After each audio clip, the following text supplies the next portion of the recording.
Tem uma pergunta sobre Biden, sobre os Estados Unidos, sobre Putin, enfim, mas eu queria começar justamente ainda nessa postura do Putin, né? O Putin, na coletiva dele, que a gente cobriu faz dois, 3 dias, salvo engano, aquele pronunciamento dele, né, televisivo, que ele tinha uns 15 telefones ali, que eu fiquei com um medo enorme dele apertar qualquer botão daquela brincadeira ali. Ele cita muito um elemento histórico.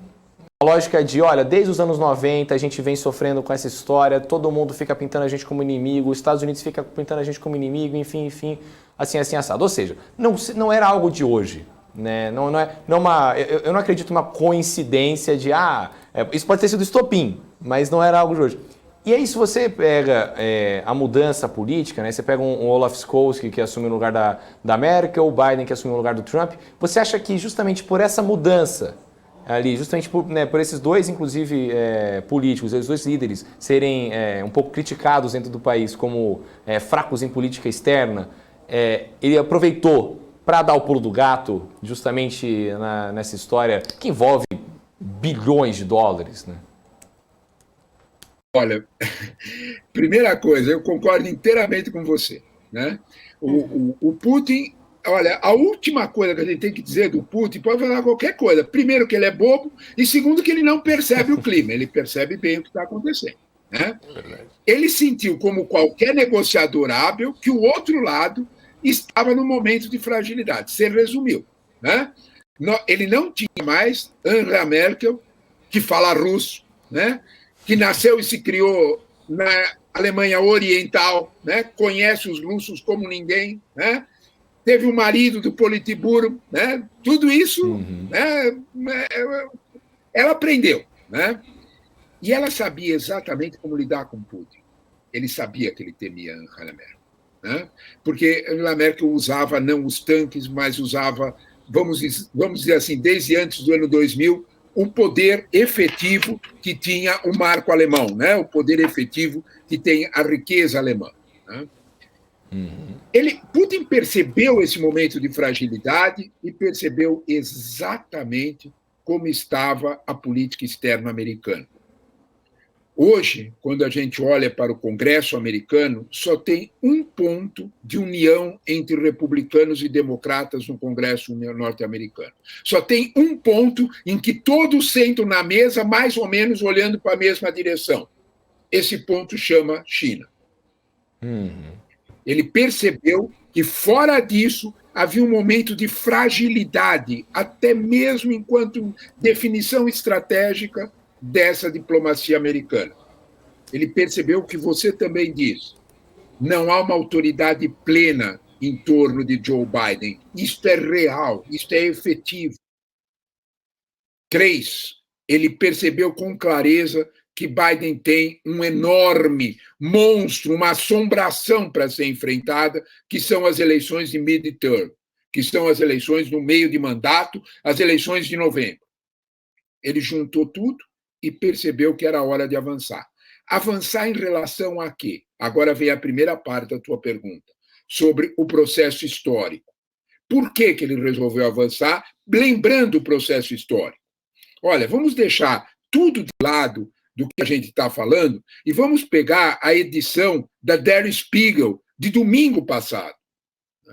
Essa edição mostra que há documentos, e a revista os encontrou, assinados pelo presidente americano George Bush pai e por Gorbachev, em que os Estados Unidos dão garantias asseguradas pelo Helmut Kohl, governo alemão, de que as repúblicas soviéticas que estavam se desmontando, as ex-repúblicas soviéticas, não entrariam na OTAN, que a OTAN seria desativada. Nada disso foi cumprido.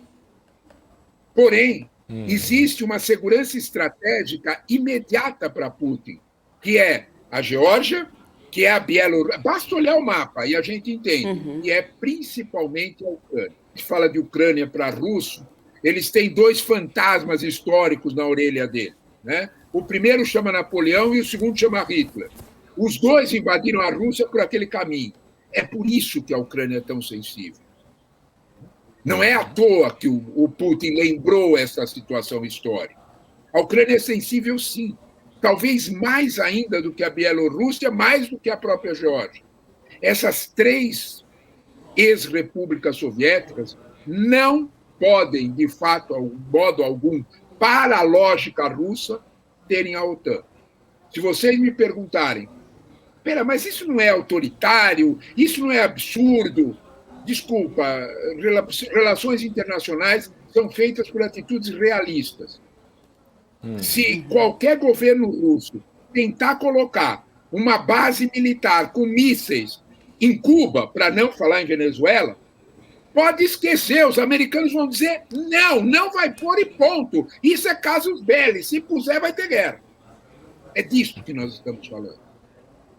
Putin percebeu que era o momento exato. Como você disse, é um bom negociador. Percebeu que o outro lado estava fragilizado. Ele falou, eu vou cobrar algo que garante a minha segurança interna. Este fato não pode ser deixado de lado, como uma revista que tem a responsabilidade da Der Spiegel tem comentado. Ela teve a coragem de publicar documentos. Este fato indica, sinaliza que vai ser necessário sentar à mesa e ouvir os argumentos de Putin. A pergunta que você me fará de imediato. Bom, mas se é para ouvir os argumentos de Putin, o que é que nós vamos fazer em troca? O que nós vamos negociar? O quanto Biden pode negociar? Aí nós chegamos a uma situação muito tensa, porque Biden pode negociar pouco. Motivo, ele tem que enfrentar eleições em novembro. Ele aparecerá como um líder internacional frágil. A situação é tensa, sim. Nesse aspecto, ela é tensa. Ela exige uma diplomacia de resultados, para usar a expressão clássica, ela exige uma hora de um profissionalismo da diplomacia e uma tradição de liderança no Ocidente que, como você apontou, lamentavelmente nós não temos, neste momento.